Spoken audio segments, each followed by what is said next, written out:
नमस्कार मित्रों, आप सभी का फिर से स्वागत है हमारे चैनल सत्य धार्मिक ज्ञान में। आप सभी हमारे चैनल पर पहली बार आए हैं तो इसे सब्सक्राइब जरूर करें। मृत्यु के बाद आत्मा का सफर ऐसा होता है, जाने कितनी होती है रफ्तार। जीवन का अंतिम सत्य मृत्यु है। हमें पता है कि एक दिन सभी को यह शरीर त्याग कर जाना है। एक आत्मा ही है जो अमर है, जो एक शरीर छोड़कर दूसरा शरीर धारण करती है। लेकिन धार्मिक मान्यतानुसार इसके मध्य हमारी मृत्यु के बाद आत्मा यमलोक की ओर चली जाती है। यमलोक नगरी तक आत्मा कैसे पहुंचती है और कैसा होता है ये सफर? आइए आज हम आपके साथ मृत्यु के बाद आत्मा का सफर से जुड़ी कुछ रोचक बातें साझा करते हैं। आत्मा का सफर ऐसे चलता है पूरे एक साल। मृत्यु के बाद व्यक्ति की आत्मा प्रेत रूप में एक दिन में 200 योजन यानी 1600 किलोमीटर चलती है। एक योजन 8 किलोमीटर का होता है। इस तरह एक वर्ष में आत्मा यमराज के नगर में पहुंचती है।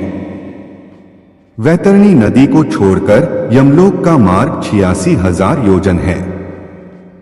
वैतरणी नदी बहुत ही भयानक है, जिसे पार कर पाना बहुत ही कठिन है।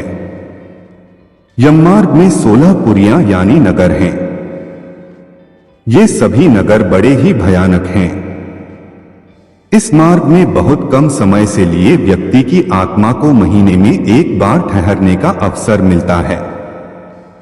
यहां आत्मा अपने पूर्वजन्म के कर्मों और परिवार के लोगों को याद करके दुखी होता रहता है।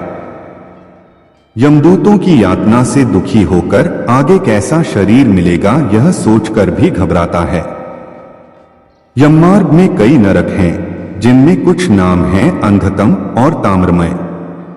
अंधतम कीचड़ और जोंक से भरा है, जबकि ताम्रमय तपे हुए तांबे जैसे गर्म है। इस मार्ग से जाते हुए पाप कर्मों को करने वालों की आत्मा दुख पाती है। यमराज के भवन पर धर्मध्वज नाम का द्वारपाल पहरा देता है। यही चित्रगुप्त को पापी लोगों की आत्माओं के यमलोक में आने की सूचना देते हैं। यमलोक के द्वार पर 2 भयानक कुत्ते भी पहरा देते हैं, जो पापियों को देखकर लाल आंख किए उनको झपट लेना चाहते हैं। यमराज के सभासद करते हैं कर्मों का हिसाब।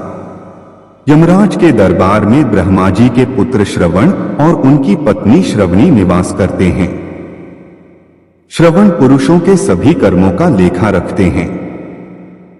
ये पुरुषों की सभी बातों को दूर से ही सुनकर उनके पाप पुण्य का लेखा जोखा रखते हैं। इनके कहने के अनुसार ही यमराज पुरुषों को उनके कर्मों के अनुसार फल देते हैं। श्रवण की पत्नी स्त्रियों के पाप पुण्य को यमराज से बताते हैं। इनकी बातों और सलाह के आधार पर यमराज महिलाओं को उनके कर्मों का फल प्रदान करते हैं। सूर्य, चंद्र, जल, आकाश, मन, दिन रात और धर्म मनुष्य के कर्मों को जानते हैं। यमराज व्यक्ति के कर्मों का हिसाब करते समय इन्हें भी गवाही के लिए बुलाते हैं। कई ऋषि और अश्वमेध यज्ञ के फल से उत्तम लोक में गए राजागण भी यमराज के दरबार में सलाहकार होते हैं। सभी से विचार और सलाह लेने के बाद यमराज व्यक्ति को दंड और उसके अगले शरीर के बारे में विचार करते हैं। अपने कर्मों का फल भोग कर प्राणी को फिर से बचे हुए कर्मों का फल भोगने के लिए नया शरीर मिलता है।